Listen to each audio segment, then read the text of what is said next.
Albert Einstein once said, "The only source of knowledge is experience." In 2020, the National Unity Platform, NUP, a young but popular political party, welcomed a group of leaders from the Democratic Party DP bloc. These leaders claimed to understand and support NUP's vision and values. Among them were well-known figures such as Matthias Impuga, Mwanga Chivumbi, Betty Namboze, and Medard Sseggona, the long-time Member of Parliament for Busiro East.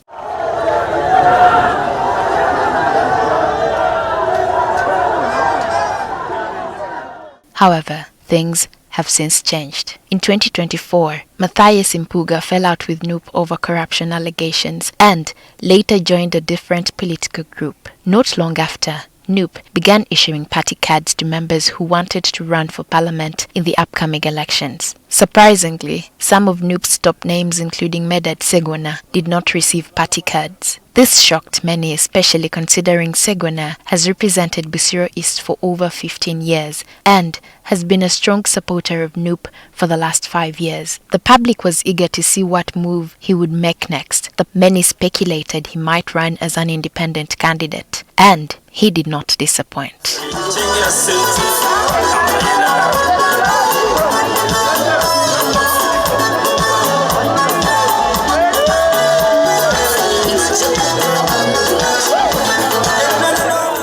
Yesterday, while at his home, Sseggona announced that he would run as an independent candidate, saying he was simply listening to the voice of the people he serves. I will not defy their voice. I shall reserve a symbol. To better understand the situation, we spoke to political analysts who shared their thoughts. According to them, Sseggona may be trying to justify his independent bid, especially after not receiving a party ticket. But you need to know that consultative meeting, how many people were there? Do they really matter in the 2026 election? Many people come to us after we have lost cards. They want to encourage you to come as an independent. My brother, my sisters, many of these people come to you promising that they will work night and day.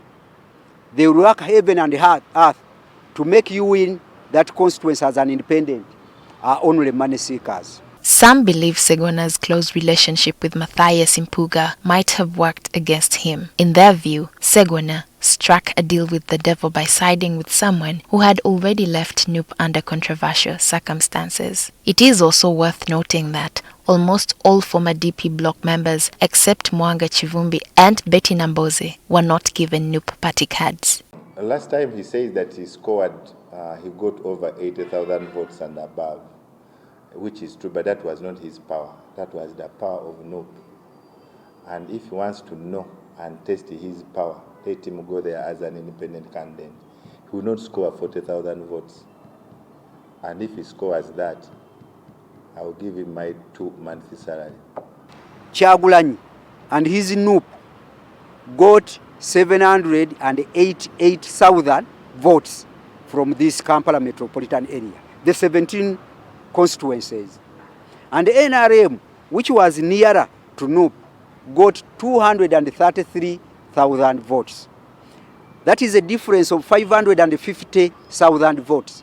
Now, if Sseggona wants to come as an independent, how prepared is he going to tap out of that vote, NUP vote, in Busiro East constituency? During his announcement, Sseggona also claimed that NUP leaders were already planning to remove some senior members even before the Impuga scandal. This, he said, is proof of growing internal divisions within the party. Another political analyst went on to criticize the NUP constitution, comparing it to the ruling NRM's structure, which he said has at least undergone reforms. He called for greater democracy within political parties. He also accused some party members of using the party only as a vehicle to gain power, without truly believing in its values or ideology. Politics does not end with 2026. Politics is not ending today. Politics is not the only job that we have to do. Let us go back into our parties like we did some of us. Let us go back to our party. There are other roles that we can play. We can make our parties better, and the time will come when you can have those flags for our party. He advised politicians who did not receive party tickets to take a break and reflect, suggesting that loyalty and belief in the party's principles should come before ambition. He also advised that before anyone decides to run as an independent, they must ask themselves about popularity, footprints, and resources to campaign. These factors, he said, play a big role in determining success. Lydia Felly Akullu, NTV Tonight.